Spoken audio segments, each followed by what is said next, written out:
All right, guys, welcome to the 30 podcast. Happy to have Stephen Igo, publisher, of course, of 247 ECU Media.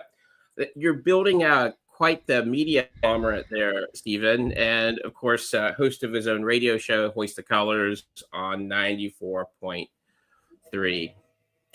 You might hear some chainsaws in the back. I had a tree fall, and it looks like they just started again. Stephen, thank you for joining me. I know this has been a whirlwind time for you, and I'm sure you probably haven't seen your family as much. And you've just done, I think, a tremendous job of covering this baseball season. And I know we're going to talk football and the portal, some of the portal gets, but just kind of your general sense on the weekend and what this team is all about, and a prediction or thoughts about playing Florida. Yeah, well, first off, Sean, thanks for having me, man. And yeah, we've been trying to get this thing scheduled. I feel like for at least a week or two, and wouldn't you know it, that ECU baseball decided to wake up and win some games, which pushed this back a few separate occasions, which is a good thing. You know, it's never a bad thing to have to change things due to an ECU win. But yeah, it's just been really the regular season was a nightmare in terms of just up and down, inconsistent play, injuries. Cliff Godwin said drama, mess he's had to deal with. And for whatever reason, when they condensed the roster, when they went down to Florida, it really came together. And, getting Riley Johnson back, your Gold Glove, all conference center fielder, not to mention the presence he brings in the lineup, was a game changer. I was telling you before the show, they've got good frontline guys, especially on the mound. And if they can stay on schedule, they could win a regional, just like they won the conference tournament. So all that came together. And look, am I going to put any money on them to advance out of this Conway Regional? No, because I think they would have to prove to me they can do it 2 weeks in a row.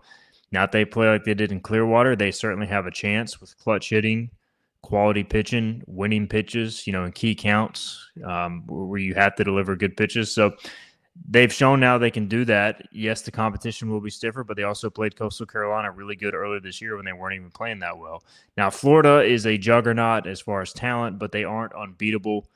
They do play in the SEC. They probably have national championship caliber talent, especially on the mound, especially at the top of the order, but they have been pretty ravaged by injuries as well. So you're getting a somewhat young and inexperienced Florida team in some key spots going into this regional, but their talent is undeniably the best of any team in the region. And so a lot for me depends on what Florida team shows up, along with what ECU team shows up. Florida will be favored, I'm sure, to win the game. Coastal's a slight favorite to win the regional, playing at home, and they can really pitch.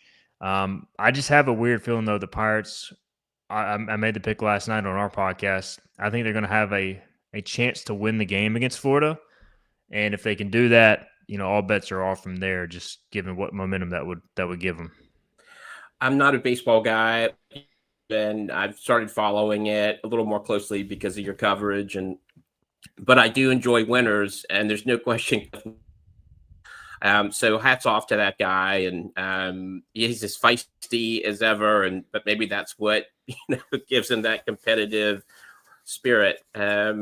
So it'll be interesting to watch. It's this Friday on ESPN too, right? Yep, Friday at noon on ESPN2, Florida and East Carolina from Conway, and that'll be the first game of the regional. Should be interesting. Guys, it looks like we're having some lag. My apologies. I don't know what's going on with my Wi-Fi. If you're watching on YouTube, please feel free to ask questions or type in a question. We'll tape this. We'll put it on the 247 website. All right, Stephen, let's get right into this. Let's talk a little bit before we get into some of the picks that I think are interesting to talk about. I have some slides I want to show you. Let's talk a little bit about Coach Harrell and his ability to pick players that seem to meet the necessary spots. I think I may have said this on a post. He reminds me of like the 1880s, 1890s riverboat gambler in New Orleans who walks into the card game, completely sort of makes people feel comfortable, but then he's got three aces up his sleeve and nobody's ready for it. I mean, this guy just seems to know which types of players to get. And if you look at who he has picked in the portal, especially in the defensive back arena, I think he has a specific sort of idea of what type of player he's looking for. Because if you look at some of the players that we're going to look at, all of these kids sort of fit a type. And given the 4-2-5 that we're running with that nickel, the cornerback and the defensive back and secondary have become more important than ever. But just thoughts about his portal picks so far. Yeah, it's been kind of a weird offseason with the portal because I feel like they haven't really made waves with any particular player. Like I felt like last year when they added Winston Wright, Hauser, and Garcia, like every one of those additions, along with maybe a few others, were such a big deal. Even Anthony Smith to a smaller degree, and like this year, it's just kind of flown under the radar. But I think they've done a better job in in mass as far as like addressing several different needs. And Sean, as you know, as we'll dive into, some of the takes from watching tape and just looking deeper to the numbers, like none of these guys are guys who are going to get, $100,000 to go play in the Big 12 or $200,000 to go play in the SEC, and that's fine. ECU doesn't really need to compete in that arena. Could you go splurge on a player or two? If you need to go get a quarterback, I think ECU could, but I think a lot of the money was spent on retention and paying Yannick Smith, paying, I do know they splurge on, Cooper Trevnasky, the transfer from Newberry College in the winter, because they felt like he was a chance to really solidify the offensive line. They had to splurge on, retaining some of their offensive linemen from a year ago. So I just feel like they did a good job of maybe with limited resources, spreading the wealth to get guys who can fit in the system, that have experience. The biggest difference, not to go down the whole basketball rabbit hole, but like Blake Harrell has done an excellent job of getting guys who have played, for the most part, Division I significant snaps. And like ECU basketball is taking a bunch of transfers who have not played Division I. And anytime you're taking guys who have not played at that level, you're kind of getting an unknown. And yeah, there are certain cases where you have to gamble on a guy going up a level, but usually if they dominate a lower level, there's a pretty good chance they come up and play. But I feel like ECU's done a good job of kind of hitting everything, every position. They seem to feel solid about the defensive line. I know there's some questions there, but internally they feel solid. And then, as you mentioned, the back end they've really addressed here these last few weeks. So I really give them. I don't give them an A plus, but I think definite B just on paper, just as far as addressing the needs. Yeah, I think well said, Stephen. The biggest difference to me between Coach Harrell and what Coach Houston was doing is I think Coach Harrell has a better eye for talent evaluation. And I think Coach Houston struggled with that. I clearly wasn't on Coach Houston's staff, but it looked to me that Coach Houston over-relied on his system and thought you could sort of plug in whatever player to the system, and the system was strong enough. What I love about Harrell is he's going after particular sets of talent, and he and Baker are doing, I think, a really good job of looking at tape and saying, hey, this kid can play. And to your point, they're finding kids that have played. These are not kids that are green. They're not raw. And if you look at the DBs, for example, and you look at some of the running backs that they brought in, even some of the linemen, these are all kids that have played. Right. And so somebody is spending some time on film. So talent evaluation, I think, has really been superb. And you know what? This is where Coach Harrell's making his money, right? It's in between the season. It's in the off season. And given the portal and the amount of transition that happens in college football, you have to be ready to make talent evaluation. So let's just get to a question really quickly. Judy G wants to know how many points will ECU need to average to win, 6 or 7? Do you mean, I guess, in a 6 and 7 over the opponent, I guess? Yeah, I think she's saying 6 or 7 games total. Like, what's your point to total win 6 average? or 7 games. Yeah. Oh, right. I think so, is what she's asking. What do you think? That's a good question. I want to say you posted it on the board that you felt like the defense will likely give up more points, which I wholeheartedly agree with. And as a result, the offense is going to have to take a step forward in terms of the points it scored. Now, last year, you won 7 during the regular season. You averaged 32 points a game. Now, that is the totality of that's also including the bowl game. So you have to keep in mind the slower start to the start of the year, where really the offense did not score a ton of points. And so 32 points a game, I think you're going to have to get it to 35-ish. Now, the tougher thing is your schedule is going to be tougher. But I just feel like this offense year two with Caden Hauser, John David Baker, how many times did they really get stopped last year, Sean, versus stopping themselves? Like, how many if you take away, I mean, you won 8 games and you turn the ball over like an ungodly amount of times at certain points in the season. If you don't turn the ball over, and I think John David Baker made this point during the spring, he's like, man, if we don't turn the ball over, we could average 40 points a game.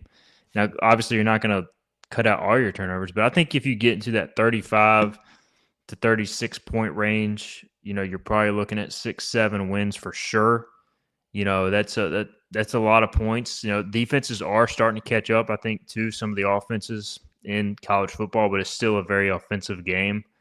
So I think you got to see that point total rise to at least the mid-30s, and I think they can get higher if everything comes together. Yeah, I think we've got to be between 35 and 38 points in order to compensate for the potential for there to be a drop off on the defense. And I think it is conceivable, given the amount of new people that we have. I think it's conceivable that we give up another 7 to 10 points. And I think that would be worst case scenario. I hope it's not worse. We were 82nd or 83rd in points allowed last year. So, for us to continue to sort of dip in the wrong direction is not good. But I think we're going to have to really score and keep scoring, because I think the defense is going to struggle to begin with. I think we've got the players in place. I like some of the offensive line pickups and some of the wide receiver pickups, and Caton has another year in the system, and Baker. So you hope that can happen. Here's second question. Is the new DC going to give us a different look, aggressive and blitzing? What do you think, Stephen? I have my theory on this, but what do you think? So I think it's going to, just based off the spring, and not that they would, show everything to us media folks to get out there, but I think you're going to see some very similar things. Now, you will see some differences. I think you'll see maybe a touch more blitzing at times, but more so of, Blake loved to bring the house a good amount, 6-7.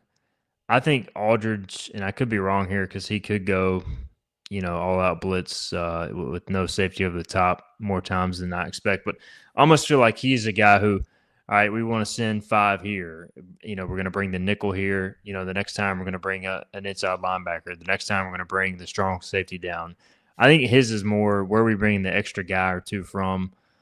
I do think also they're going to be very aggressive in their sub packages, second long, third and long. They have a lot of different personnel on this defense that do certain things better than others. Like a Sam Danka is more of a pass coverage or blitzing linebacker more so than like a downhill linebacker who's going to go in there and take on a block from a guard getting to the second level and make a tackle. So I think you're going to pick your spots, like a KJ Merrill, elite straight line speed. He's a perfect blitzing nickelback. You pick your spots to blitz with him. So I think they've got the personnel to be pretty dynamic, but I do think it is going to be similar to Blake's scheme with that multiple 4-2-5, although you could see more, hey, let's slide a J.D. Lampley inside and let's bring in Julian Davis to rush on one edge. Let's bring in, Raheem Craig to do the other edge, or Kendrick DeJour, the transfer from Sam Houston State, who is an outside linebacker. So I think they have more pieces this year, although they may not have that dominant defensive player, which usually when you do that, Sean, as you know, you got to be aggressive and multiple to kind of keep teams on their toes and create negative plays. Yeah, well said, Stephen. If you look at DeJour's film, tall, lanky, strong, can set the edge, but also has a really quick step. I could see them trying to utilize him on some type of outside blitz. Remember, Harold is going to probably have a pretty strong hand in the game plan. So I suspect that the blitzing that we will see will be cautious to begin with. With so many new players in the secondary, I think they're probably going to want to know who is able to get into the backfield and also not to put too much pressure on the guys in the back until they know what they have. The good news is these kids have all played, but playing together and gelling together makes some blitz packages much more difficult. The reality is, in modern college football, if you don't blitz some of the times, you're just going to get eaten up in the field.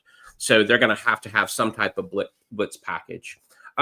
Let's look at a couple players that we did pick up. Ladarian Polk, interesting guy, right? 3 different schools before he came to us. I wrote down a couple thoughts. This is a kid who is speedy. If you look at his film and coverage, it's clear that he knows what he wants to do on the field. He takes some chances, but his field play shows that he's had some pretty good coaching. And this is a kid that I think can come in and play right away. He started 8 games, I think, at Memphis, and is a kid that once the ball is snapped, his post-snap movement is pretty impressive. I don't know exactly what happened in terms of sort of moving around from school to school, but I think this was a good pickup for us, particularly if we put him in the safety position. What do you think, Steven? I mean, this is a guy who went to junior college, then he went to Memphis, then he went to FIU. He's from Florida, and then he went to Central Missouri, and then he went to West Florida, and then so like he's he's been. I guess this is your classic transfer portal player. I think this is a solid depth move. Like you look at the safety room right now, I feel pretty good about it. But the one thing I said going to the spring, after the spring, was like they just need another guy. They need another guy at nickel. They need another guy at safety, preferably one who has played at both spots. And they went out and did just that. And Polk is a very interesting player because, as you mentioned, his best year came in the American Athletic Conference in 22 with Memphis, 28 tackles that season. Started 8 games, had an injury that season, still played pretty effectively. PFF, Pro Football Focus, graded him out around replacement level, which as a first-year starter at that time, he would have been, a redshirt sophomore or maybe even redshirt freshman. That's, you take that. Memphis was solid that year. So FIU, he goes there. He starts the season opener, plays like 80 snaps. And then I guess he got hurt. He only played 1 snap. In the second game. Did not play again the rest of the year, I believe, until the very end of the season. So, and then you transfer down. And the thing I've learned is when guys go to Division II, unless they just have like all conference accolades, they just get lost because Pro Football Focus, a lot of these coaches, Sean, they'll go through PFF and they'll say, all right, what guy at the FCS level is grade not really high? All right, I'm going to go after him. I want to look at his film. Well, D2 at Central Missouri, you're not getting any PFF grades. So absolutely. Somebody's got to be watching tape of Ladarian Polk. And that's what, obviously ECU did that, had a connection or something. And so I think you get kind of a steal here. Is he going to be an all-conference guy?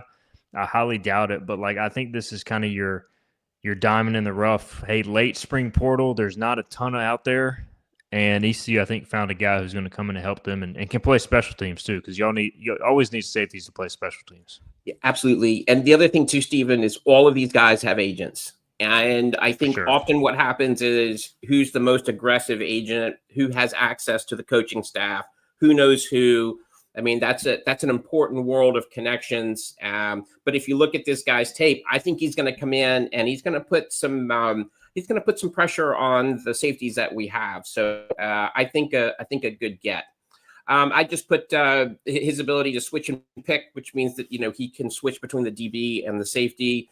His post-snap movements, I think, are pretty impressive. He covers a lot of ground. He's aggressive.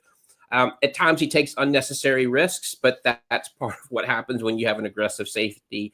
And he struggles in leverage coverage. Part of it is some stiff hips, but look, this is a kid that come in and play at a pretty decent level. Let's talk a little bit about Mike Wright, the backup quarterback. This is another journeyman, a fascinating story, right? I wrote down he starts at Vandy. He then went to Mississippi State, played in 12 games, had 3 starts, was at Northwestern most recently, 3 games, started 2 games. What are your thoughts, Stephen? I think this is, best case scenario for a backup quarterback at East Carolina. Now, we did talk about how they didn't necessarily splurge. I think they spent some money on Mike Wright, which is perfectly fine. They were going to pay Jake Garcia at least $50,000 from what I understand to be the backups, and that's an insurance policy. And in Mike Wright, I think you're not only getting an insurance policy, I think you're getting a guy who is look, I don't have a problem with Jake Garcia, but I just think there was a weird locker room dynamic with Jake Garcia and Katon Houser. They weren't exactly the best of friends. So I think bringing in a guy who is renowned for his, character, locker room presence, all that sort of stuff only is a benefit. And the other thing too is, you're talking about a guy who ran at 22 miles per hour or just shy of that in a collegiate football game. That's up there with what Keaton Mitchell was able to do when he was at East Carolina. And is he the best passer of the football? No, but he doesn't need to be. And honestly, at East Carolina, how many ECU teams have we seen struggle stopping a running quarterback, let alone other teams in the American? So, to have this card to play, God forbid if anything happens to Katon Houser, which none of us want that to happen and pray it doesn't, but you at least have an experienced guy who can go in and run the system. He provides a buffer to Raheem Jeter, Chasten Ditta, and Cole Hodge. Just an experienced guy who knows what it takes to win. And it sounds like, listen to his interviews, he's all about winning for the team. You look at it, he has not been on the best of teams during his journey, so he probably wants to win as well. And his thing was, all right, well, people keep picking on me. Why do I keep playing college football? Well, he's like, I still have eligibility left, and it's fun as hell, so why not? So I think he's in it for the love of the game. Yeah, he's probably getting paid some money, but I think this is a perfect add. You get experience and a weapon that John David Baker can employ. Yeah, and I suspect that Baker had his hands all over this one. I had experience, speed, average passer, support for QB1. I think he's going to be great sort of for Houser. And here's the most important part of this, Stephen, and I think you referred to this. Before we got Mike, I really believe watching the spring game, if Houser had gotten injured, the season would have been over. There was really no one that I saw that was ready to play at a QB1 level, at the type of level that we needed him to play. Wright changes that. So, again, if God forbid, Houser gets hurt, Wright will come in and will continue to give us a chance. The season's not over if Mike comes in. So great get, surprising get for ECU. We don't usually get kids like this. We'll take him. Drew McLeod, fascinating pick. Another, I think my sense is Baker looked at this as well as Harrell and said, absolutely. Presbyterian kid. You look at his film. I'm afraid to show film because our connection's so bad anyway. You look at his film, this is a kid that I think is almost ready to play from day one. He does a lot of downhill blocking, which is what our offense calls for. If you look at our offense, right, it's a lot. The offensive line is asked to do a lot of downhill blocking, which is blocking for the power game, for inside zone, for ISO. You want strong kids that can move blockers out of the way.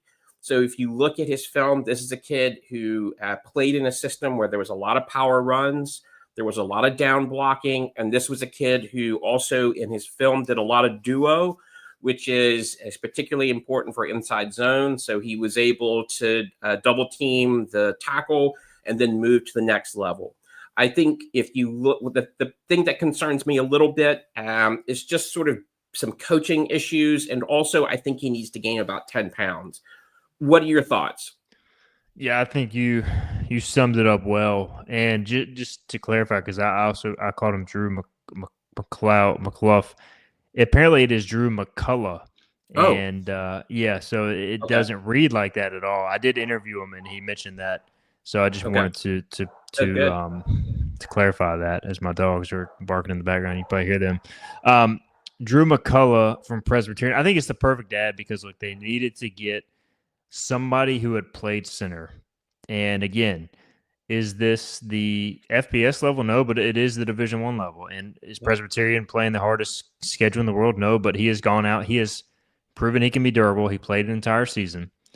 And he was a redshirt freshman. So he's a guy who not only can help you now potentially, but is a developmental guy, a guy who has played, by the way, that can develop. I think that's critical.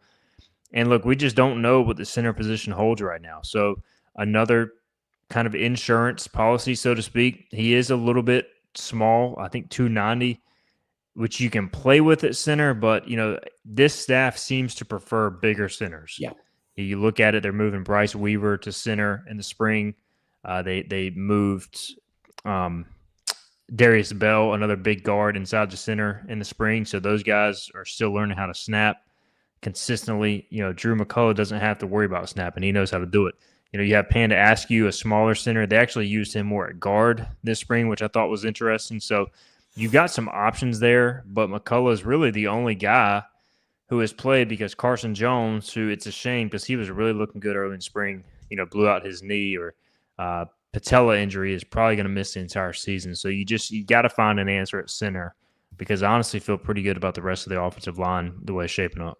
Yeah, and Stephen, one of the reasons that if I went back and looked at some game play from ECU, and it's pretty clear that what Baker really wanted to do with this inside run game is just what the veer and shoot does, which is forces the defense to make a decision between covering on the outside or loading people in the box. And when the numbers were there, we ran so much inside zone, so much power. And it's clear to me what Baker wants are big kids up front to punish the opposing team for putting 6 players in the box. He just wants to bulldoze them. So that's to me, that's one of the reasons why he wants a bigger center. I put good positional awareness, good combo blocking. He gets to the next level. He needs to add pounds. He plays at a high level. Arm leverage is a work in progress, and he needs some coaching. Let's talk. Okay, Stephen. If I got Drew McCullough's name wrong, go for it. I was going to say Levi Samaya. I think Levi Samaya is correct, but don't 100% quote me on that. Okay. Have you had a chance to talk to him? So I have not talked to him.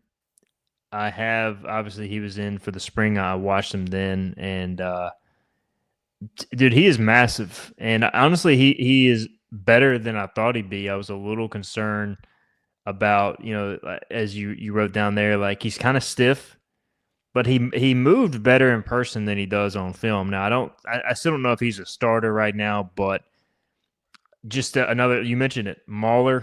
You want a big dude inside to punish a small, a light box. He would be your guy. Like I almost wonder, is he a guy you throw in there in a short yardage situation as a 6th offensive lineman, as that extra tight end, which we saw at times last year near the goal line. Like he would be that guy for me because he's strong as hell and he's massive. I'm thinking jumbo package, but I at first I looked at his film when he first signed, and I thought this is a developmental player. To get ready for the podcast, I went back and looked at it yesterday. It's actually more encouraging than I thought. He's deceptive. His hips are stiff, but he has excellent leverage with his hands. So when you see him take off, not the fastest step, but once he gets into motion, his hand movement and his hand placement, which is so important for, he does a really good job of arm placement on the inside of the tackle and defensive lineman, which is what you want to do. So it's this interesting combination of stiff hips, but almost like some jiu-jitsu with his hands. And this is a big kid, but this is another kid, all conference from El Camino, another downhill blocker, Stephen. And you're really beginning to see both Baker and Harrell have a vision. And Baker wants these big kids. This is another big kid. This is a kid that can play in the dart position. He can play the dart play, which is the tackle moving and pulling. He can do counter, which is from a guard position. So he can move And so another big downhill blocker, and you really begin to see big Baker's sort of strategy here. Let's get to the corners. Jonathan Jean, Rice kid. I believe he was injured at the end of last year. Is that correct, Stephen? Yeah, he's been pretty banged up. The one thing with Gene, which I'm sure we'll get into, I think he had a shoulder. He played some of the season with I can't remember if it was last season or the year before with a club on his hand, but yet he was still out there playing, making tackles.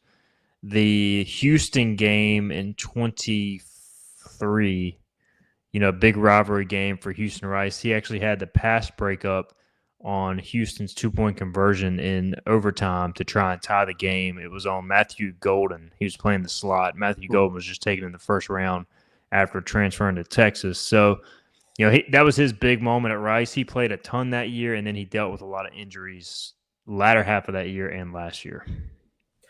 I think when this kid is healthy, and film is just so of course, we're seeing the best part, but I wrote down smart player, does a good job playing in position, knows his assignments. He's a physical player, which is probably why he's injured. And he does a good job of tackling the running back. He's not afraid of contact, above average cover skills, understanding of leverage. I thought that I wrote that he often anticipated routes of the slot receiver and has average ability to cover curls and flats, which are the most important route concept. This is another kid, if he stays healthy, he can play in the nickel position. He can come up, make tackles. This is another really quick kid, a Florida kid who probably is looking for a chance to prove himself. This is a kid that you could bring on blitzes. I really like this pickup. And again, it seems to fit the Harrell mold of bringing in physical, smart corners that can play and have a nose for the ball. That's kind of my thought. Yeah, look, I think he'd be for me, it'd be a surprise to see him not push for the starting nickel spot based on what I hear. Just, they like KJ Merrill and they like some younger guys, but his ability to cover, KJ is more of like your straight line downhill player. Not that he can't cover because he's got good speed, but I think JoJo is just your more natural cover guy. So definitely a big pickup. Yeah. I lost you there for a minute, Stephen. I'm sorry. Yeah. Look, I think you and I talked about this at the end of the spring game. I know you were concerned. I was concerned. You look at the secondary, you saw kids that I think were lost at times. I think you saw kids who simply did not understand the struggled post snap movement. The kids the guys that they have brought in, I think given a chance can play pretty quickly. I added the San Renew. Is that correct? I think it's Deshaun, maybe. Yeah, I'm not 100% sure of the pronunciation.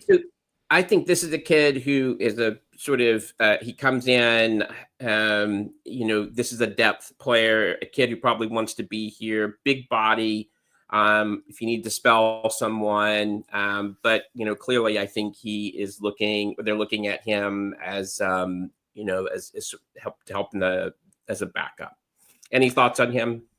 I mean, he is a guy they offered a preferred walk-on spot to, as you mentioned, 6'6", 315, massive body, and they really are. It's kind of an interesting scenario where they're not going above the 85 scholarship limit, but they're trying to get as creative as possible with these preferred walk-ons, but also giving them NIL money to supplement it. So they're trying to just add as much depth as possible. And here's another guy, as we've mentioned, has played, albeit at a lower level, and could potentially come in and help the depth, as you mentioned. Yeah, right on the goal line, right? So got really quickly, Rashid Reason, another defensive back, ODU. This is a California kid, had some success at ODU. Probably another kid with an agent who said, "Look, it's time to leave ODU." That if you look at his film, plays man and zone concept, strong tackler, good technique, above average recovery speed. Again, another kid that is tough-nosed, another kid that can move, another kid that once the ball is snapped, there's a lot of movement. He doesn't stand still, and good hips.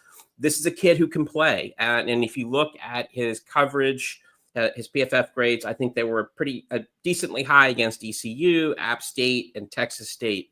But another kid I think that Harrell has designated as someone that can come in and play and really make the secondary competitive, right? Because I don't think, you mentioned this at the beginning, I don't know if these kids are all conference kids, but these are kids that can come in and they compete. They're hard-nosed and they give us a chance, right? I mean, before some of these players got here, I believe that we were looking at some really ugly scores. I don't feel that way right now. I think it's going to take a while for these kids to gel, but these are kids that can come in and play.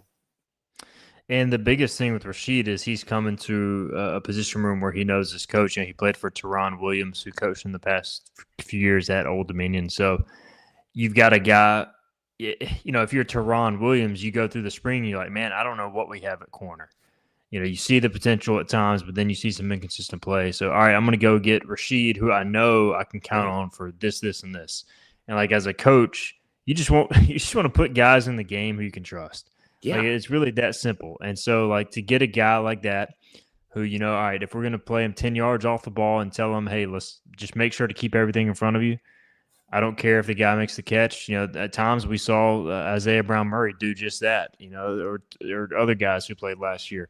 You just want people you trust and know can get the job done. Not that he can't go out there and make plays, but at the least, he's a adequate corner, if not a little better than that. And as you mentioned, toughness, experience.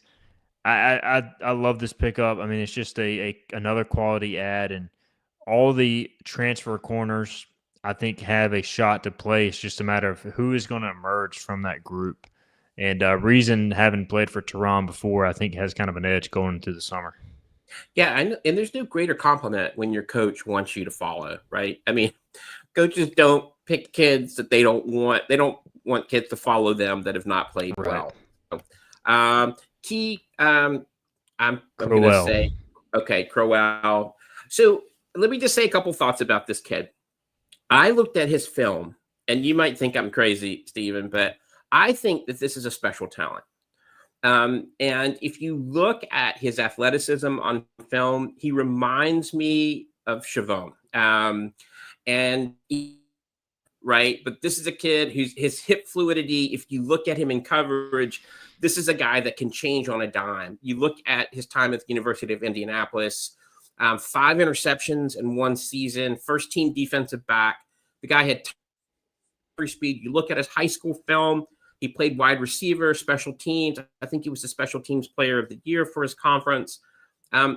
This is a kid who is going to need some more coaching, but in terms of athleticism, I think is the best of the bunch athletically. All right, you can call me crazy, Stephen. No, I mean, look, I agree. I think there is a learning curve going from, University of Indianapolis to the American, but like all the traits you talk about, they showed up in the spring. The one reason he probably was overlooked is just he was just small. I mean, he is only 5'11", and he needs to add some muscle. But like all the athletic traits and the competitiveness, you saw it come out towards the end of the spring. There was a late team-on-team practice. I can't remember when, maybe going into the last week of spring ball. But he was guarding some of ECU's best receivers and just he made like 3 plays in one period where it was just like, all right, like you see it now. And I think at the start of spring, I don't want to say he was doubting himself, but he definitely was a little unsure. Like he was slow to react. And like what you said on film, where he's jumping routes and doing the special things that you don't normally see corners do, like that started to show up towards the end of spring. And it's like, I think we're going to see that now going forward. He may give up some plays, that's fine. But I think there's enough playmaking ability there. Like I don't really see a ton of playmaking ability from the rest of the corners. Whereas Key, I think he has the potential to be like, the pick 6 guy, so to speak, or a guy who's going to make those types of plays. Totally agree. I think the other people will do workman-like jobs in their positions. I think there are upgrades by and large of what we had or close to upgrades. I think Key is the kid that has the potential, right, to really be the kid that goes out and has sort of these game-changing sort of moments. Really quickly, Kendrick DeJour, thoughts on him, and then we'll do a quick wrap up. Yeah, Kendrick, honestly, it's kind of he was exactly what we thought he was. So when they recruited him from the portal, I mean, he showed up in spring. He was the pass rush guy. Now he did the one valuable thing for Kendrick was with Raheem Craig. He was banged up for a lot of the spring. He probably could have practiced if he needed to, but they moved some guys. They moved like Jackson Barker and Danka off rush. So with Craig banged up, DeJour was basically the number one rush linebacker for the entire spring. So those were huge reps for him. He is a pass rush guy, and he as you mentioned, tall and lanky.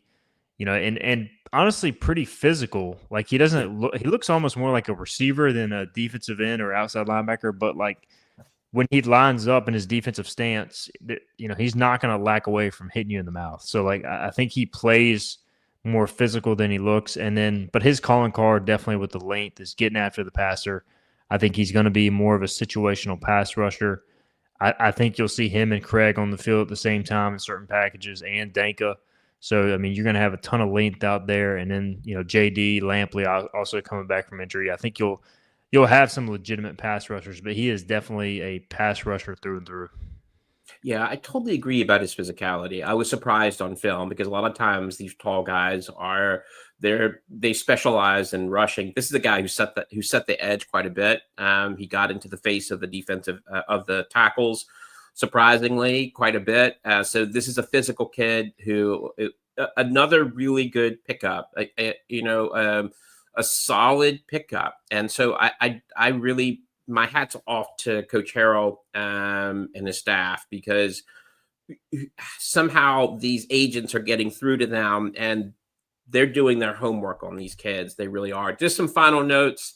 I put the secondary now has a chance to be competitive. We didn't talk about Lowry, but I thought he had a pretty good spring game. Gene Polk, Rashid, and we didn't talk about Atkins. That's the Maryland. Yeah, He had a pretty solid decent. spring. Yeah, quick guy. I could see him running back punts. Viable QBT, QB2, online quality pickups with Drew and Cooper. Even Dayson can be plugged in from time to time. Staff has done an excellent job in finding the right guys for position of needs. I think we need some linebacker and maybe a little more safety help, although I think more so the linebackers. What do you think, Steven? Yeah, I mean, I think you pretty much nailed it. And the linebacker question and the defensive line is, I think there's a lot of people outside the building that have uncertainties about those positions, and I can understand why, because there's really very little proven talent at those spots. I mean, the biggest thing with inside linebacker, especially now, is you lost Zakai Barker, who was the heartbeat of your defense. We all know what they lost on the defensive line. You also lost Mike Edwards at inside linebacker. So you lost a ton of snaps in your front group. Now, they feel confident. You look at Zion Wilson, Preston Card, two guys who were former walk-ons who are now getting some money. Xavier McIver coming back. I think they feel pretty good about the D-line when you throw in Rose Pearl and you throw in Justin Benton and a couple of redshirt freshmen. I mean, that's 7 interior D linemen right there, plus some defensive ends. And the inside linebacker, a lot of it comes down to what does Sam Danka and Jackson Barker look like as inside backers? We know they can play outside backer. That is a change. And then, we've kind of seen the last few years the next guy in line take the step at inside linebacker is Day Wilson, Damian Wilson. Is he ready for that full-time job? He had a really good spring.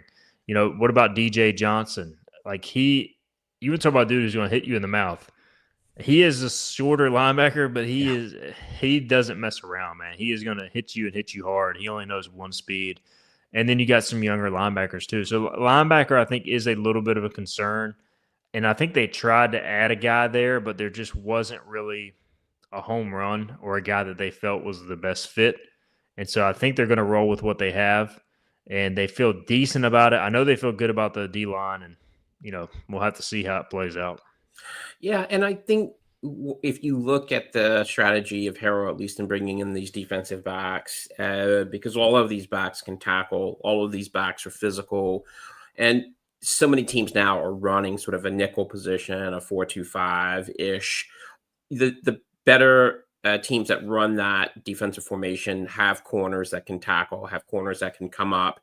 and get to the line of scrimmage. And each of the kids that we brought in can do that. So although I'm worried about the linebackers, it's not like it used to be where, you had a 3-4 and you absolutely had to have backers that could make the tackles. You need them in the right, stopping some of the gap game. But as long as you have some corners that can come up, we can sort of make up for average linebacker play. Then my final thought on the D-line, when I saw them play at the spring game, I was at first worried, but the more I saw them play, that's a scrappy group.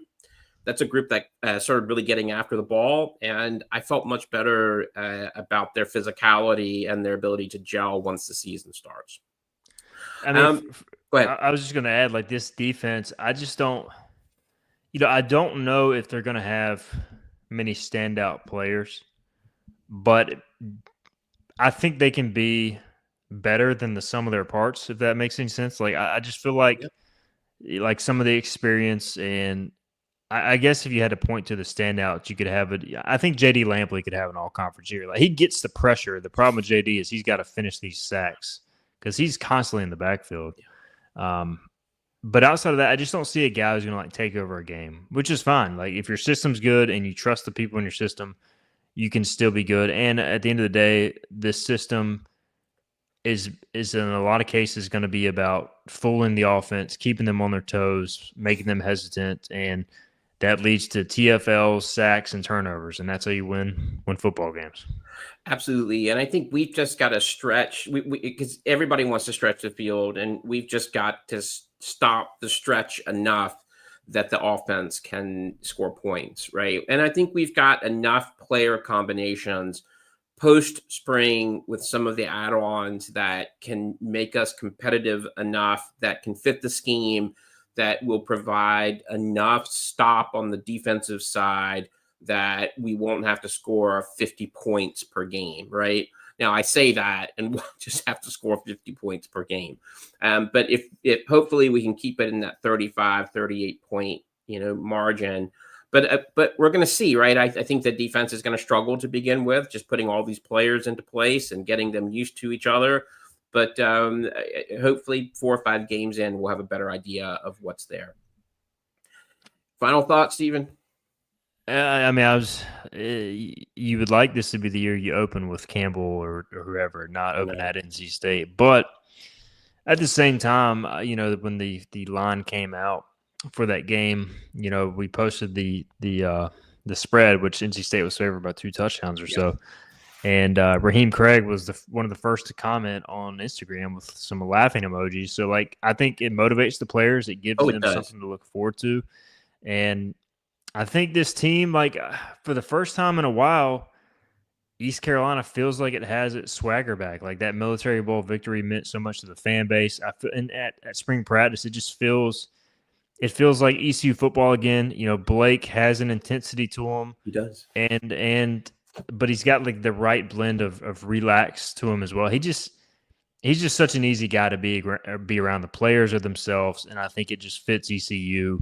There's not that uptight feeling anymore. It just feels like ECU football is kind of back. I'm still not going to say we're all the way back, but it just feels better than it used to in most recent memory.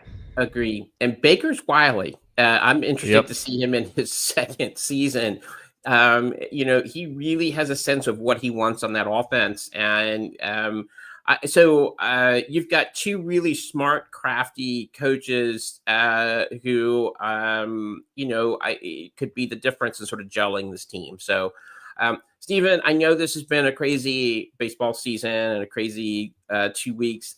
Thank you so much for joining my podcast. And as always, I love talking ball with you and love hearing about your knowledge of ECU football. So thank you so much. He, of course, is Stephen Iga, host or owner of the 247, publisher of the 247 website, ECU, and of course, host the Hoist the Colors Daily radio show on 94.3. Thank you, Stephen.